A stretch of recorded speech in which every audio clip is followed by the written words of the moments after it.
บุญยูลูกบันใหญ่ สบายดีพี่น้องสบายดีทุกคน อันนี้แม่นโพดลองเคสเนาะโพดลองเคสขึ้นจากบานผ้าปูนแล้วไปวัดบันใหญ่เนาะหรือว่าไปบันใหญ่ได้ปะทักทายสบายดีพี่น้อง FC ปัจจุบันทุกคนเนาะสบายดีพี่น้องสัญญาบุรีตอนนี้เนาะบุญยูยืนอยู่หัวผู้ลองเคสหรือว่าโพดลองเคสสัญญาบุรีเนาะบ้านใหญ่ห้อมนี้บุญโยบได้ลงไปโดนแล้วห้อมที่ว่านี้ก็เป็นห้อมไม้เหล็กนึงเนาะไม้เหล็กนึงบ้านใหญ่พี่น้องสัญญาบุรีคือสีหูดีเดี๋ยวบุญโยสิย่างลงไปนี้เพราะว่าบุญโยบ่ได้ไปโดนแล้วเนาะบ่ได้ไปเบิ้งโดนแล้วสิย่างไปเบิ้งเพราะว่าทางห้อมนี้นี่ห้อมนี้นอกจากที่ว่าเขามาแต่บ้านผ้าปูนเนาะบ้านเขาห้อมบ้านผ้าปูนมาแล้วขึ้นมาบ้านใหญ่ปูนลองเคสแล้วเบื้องซ้ายนี้เบื้องซ้ายนี้จะเป็นทางลงท่าน้ำแต่ก้อนเนาะไปดูสิพาพี่น้องไปเบิ้งอันนี้ให้พี่น้องอยู่ไกลๆเคียงๆนี่แหละเบิ้งจะได้หูดีถ้าผมเป็นคนเที่ยวนี้ก็สิบหูแต่ก้อนทางนี้นะเป็นผู้ลงแล้วก็ไปท่าน้ำเนาะท่าน้ำหุ้งแต่บุญโยบริมาณนี้ด้นแล้วก็เลยว่ามาเลาะเบิ้งสินะ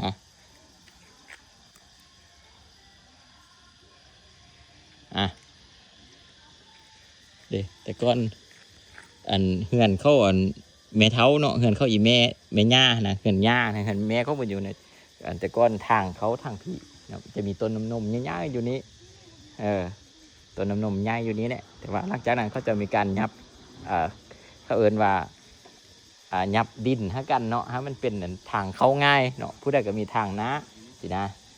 ก็เลยว่าได้เข้าทางนั้นนี่บุญโยบได้ลงมานี้โดนละเลยย่างลงมาแต่ก่อนโอ้ยไปอาบน้ำไปตักน้ำมากินเนาะคนแต่เก้าหูดีตักน้ำมากินลงไปท่าน้ำก็ลงไปนี้สินะ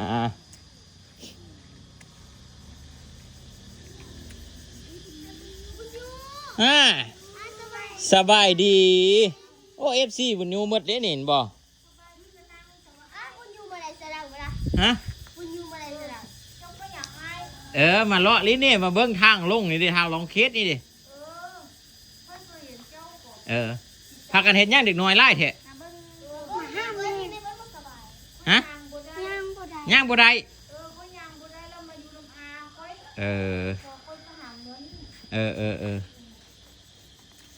อันนี้แม่ป้องอยู่นี่หนึ่งอยู่นี่หนึ่งแม่ป้องอยู่นี้เนาะอันนี้เป็นลูกพ่อล้านพ่อคือไล่คนแท้เอาไอ้น้อยนอนฝุ่นลูกไม่ไล่ใส่นี่นี่ให้บ้านใดให้บุ้งมืดเลยนี่นะ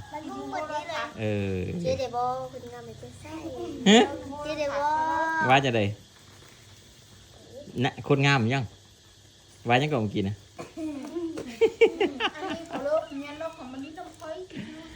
จะเป็นย่างบ่ได้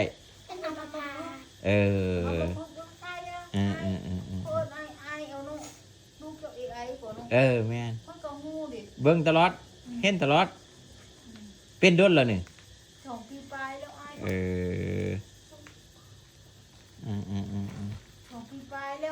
จะลูกเจ้าผู้ใดจักคน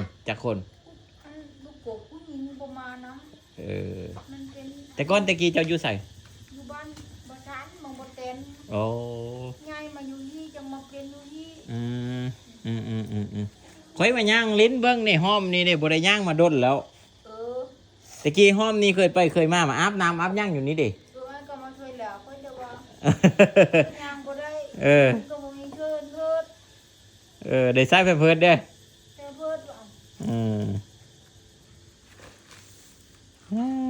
ยุ่งยากเนาะเรื่องการเจ็บเป็นเบิ้งก่อนถ้ามีผู้ใจดีเบิ้งมาเห็นคลิปนี้เบิ้งช่วยเราเด้อพี่น้องเด้อบางที่มีผู้พานมาเห็นเบิ้งสายบุได้เลย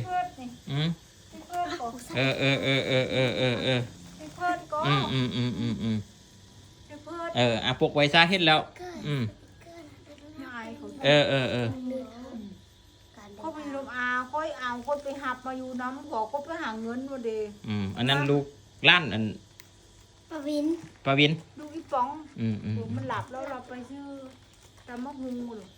เบื้องซ้ายเบื้องขวาใดเนาะเบื้องขวาเนาะ บางขวาได้อยู่ พอก็ไปหาเงินมาให้นะได้ไปบ่ได้ไปฮู้บ่ฮู้10 ล้านนิ้วใจบุญนั่นช่วยค่อยเด้อ ขันหาเบิ้งเขาเจ้ามาเบิ้งนี้เนี่ยเบิ้งเขาเจ้ามาเบิ้งเนี่ยคันพูดได้ที่ว่าอาจจะบุญจะดีจักช่วยเหลือเราเนาะให้ค่าเพราะแพมเพิร์นยังก็ว่ากันไปเนาะช่วยเหลือได้เขาก็ดีใจอันนี้เป็นลูกล้านมายามเลยเนี่ยหนึ่ง มายาบ้านแผงอะไรเอกคาสกล่องเลย เขาจะเห็น อันนั้นสกล่องสั้นนิ้ว ดนจึงมาเนอะเป็นหมู่ขึ้นมา ลูกหมูลูกค่อย ดีแล้วมันมาเบิ้งเราได้ยังมากเอาให้เรากินแด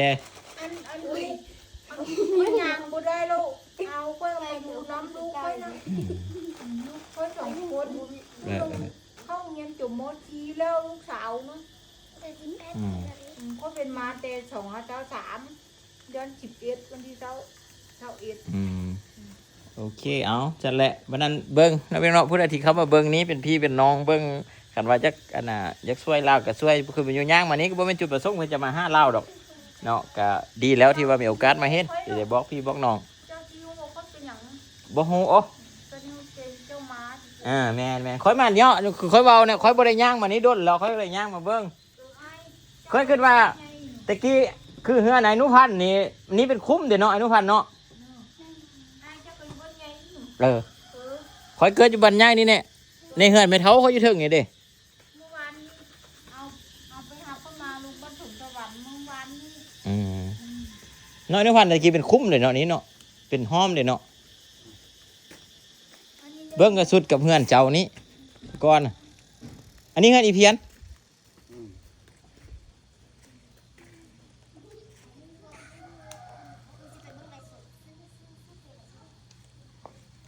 เขาแป้งมากเนี่ยอนุพันธ์เนี่ย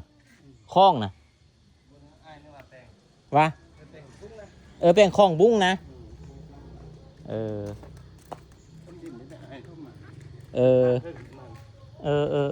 โอ้แต่กี้มเป็นคุ้มลงมาแต่พุ่นเลยเนาะเป็นห้องรูปลงมาค่อยว่าอยู่ว่าอันมื้อนั้นเห็นแม่อีป้องเราถามว่าอันเจ้าอยู่สายขึ้นว่ามันอยู่เฮือนล่างกลางบ่นะเฮือนเขาอยู่ลุ่มนี่นะเอ้าลุ่มบันไดว่าบ่เคยเห็นจากบาทแม่นทบหนีขึ้นมากก็ย่างไปเบิ่งก่อน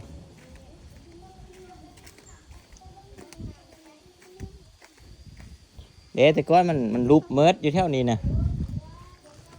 อนุพันธ์ว่าเราเป็นคนทม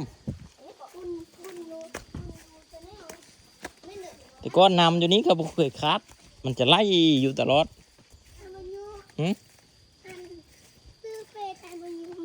บันทึกการเดินทางดินี่นะอ่านได้บ่ล่ะตังเป็นชื่อเฟซเลยไม่บันทึกการเดินทางเขาจะมาควัดห้องอันนี้เนาะ กลายเป็นโบลึกลูกตะกี้เขาห้ามมาคุดมันบ่น้ำลงแล้วบันทึกการเดินทางนี่ก็ติดตาม you I love you I love you มันท้ายโฮมนำกัน I love you 1 2เรียบร้อยลงไปได้บ่เนี่ยลงมาเลยโอ้เขาจะแป้งคลองนี้เนาะนี่ห้อมนี่มันจะมีห้อมขึ้นอยู่นี้แต่บ่ฮู้ว่าเดี๋ยวนี้มีห้อมหรือบ่ยันปิดหรือติบ่นี่เขาเจ้าน่าจะล่วงคลองเนาะเพราะว่าน้ำท่วมดุนะแต่ก้อนคลองมันบ่ยาวถือที่แม่นเอารถจกรถย่างมาโคอันเด้มันจะมีห้อมย่างนี้ซื่อๆเด้ห้อมย่างอันไปลงท่าน้ำแต่ก้อนก็ขึ้นมานี้อันนี้ห้อม1บันใหญ่เนาะพี่น้องติดตามมา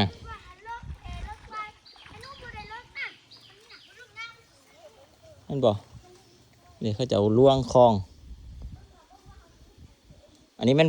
บันผ้าปูนนี่คลองลงบันผ้าปูน พี่น้องเนาะคนที่เป็นคนเก้าคนแก่สิฮูดีบุญโยพามาเลาะนี่ อันนี้มันห้อมห้อมย่างลงอันนั้นบันผ้าปูนมันจะมีซ่องห้อมนี้กับห้อมนี้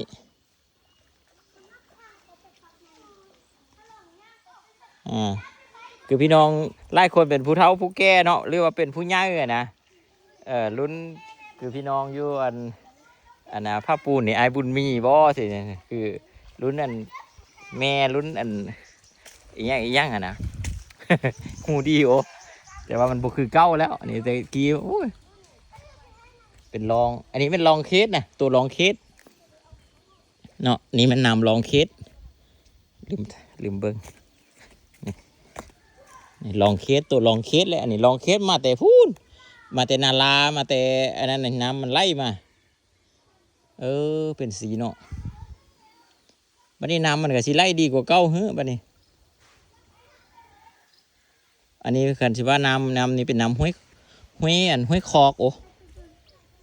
น้ำห้วยคอกถ้าเบิ้งแหละ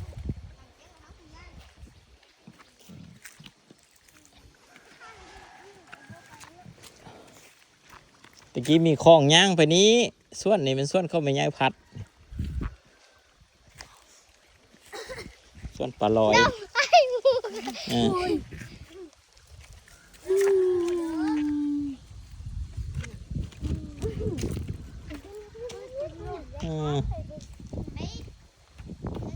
เอาขอบใจทุกคนที่ติดตามเด้อผู้ใดที่ว่าเข้ามาเบิ้ง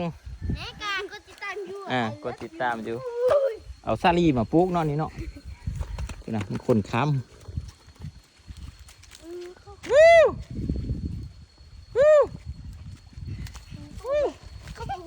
อูซ่าโอซ่าค้ำนำโอ